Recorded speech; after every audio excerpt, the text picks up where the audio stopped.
Welcome back. In this lecture, I will talk about resources.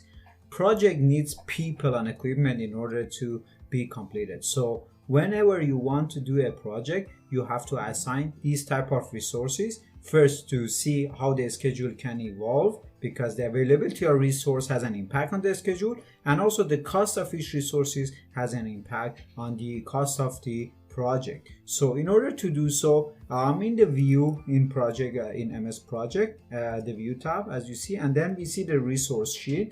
So click on the resource sheet and then the new sheet opens. So right now we want to enter the resources here, and in the next video we want to assign them. In the Excel file that I share with you, in the second sheet here, we have task here and we have resources. Put for you, if you downloaded them, you can just hover on the this section and see the resources that we want to add.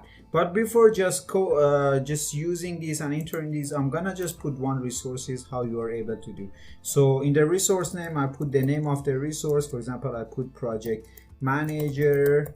Then it is of type of work. The type is work.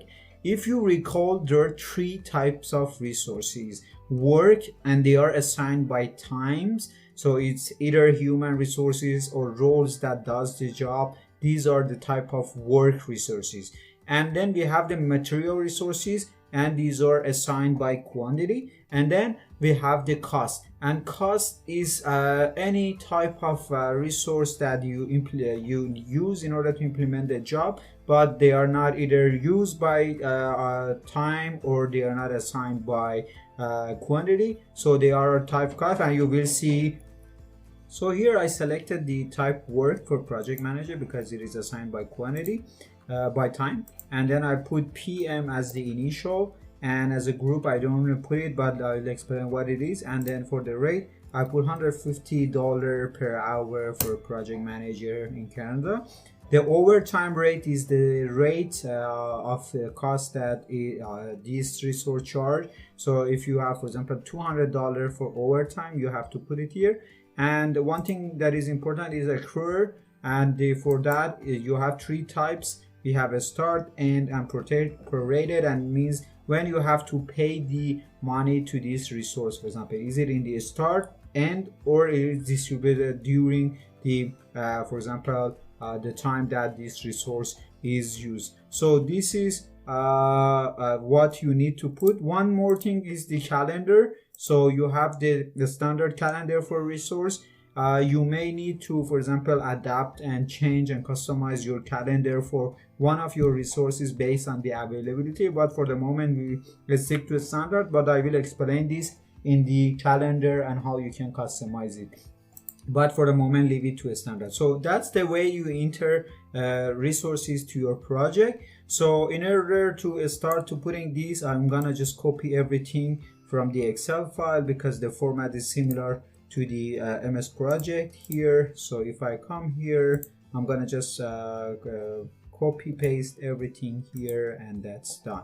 So all the resources, you can do the same, are entered here. The work resources, they are based either on the role, or you can have the, for example, contractor for one type of activities. For example, for HVAC contractor you can have, and then you put their rate. So it's gonna be either a single role or a contractor that you can put here, or you can put a name. It's important to know that you can also put a name. For example, here I have Amy Phillips, that he charged $85, or Sylvian Boyer. So it's gonna be either the role or the name of the person who does the work. Then we have the material as a second type of resources, and as I told you, they are charged based, they are assigned based on the quantity. So I have to put the quantity in the material column of this resource sheet, and for steels I'm gonna put tons, and for concrete I'm gonna put square cubic meter, and these costs that you see here are the default the cost that I assigned right now based on the current rate of these two resources here in Canada. But you have to investigate, estimate the cost, enter it here. So whenever you assign it to your project, then the overall cost of that specific task or the budget of the project is indicated, and it's a bottom to top estimation. Then we have a meal or vehicle rental as the third type of cost, which are called cost, the third type of resources, and these are called costs, and they don't get a value here, you just enter it, so you can use them during the course of the project. So it's a pool of here in the resource sheet that you see, whatever you enter here, this is the pool of resources that you may use or you may not use in your project, and whenever you want to assign it to task, this list will appear and you can select one. So for meal and rental, these are something that you may charge during the project, and the cost may vary because the meal, the cost may vary, the rental car, or for example the tickets, accommodation may vary, and then over there you can put the cost. So it's important, the difference between the cost resource, material and work is that these you have to define the cost here, the rate here, but for these cost resources, the rate, you don't assign any cost, and then you assign it whenever you do it in a task. That's great. You know right now how to just enter the resources, and then in the next video we're gonna see how to assign these resources to all the tasks that we created together.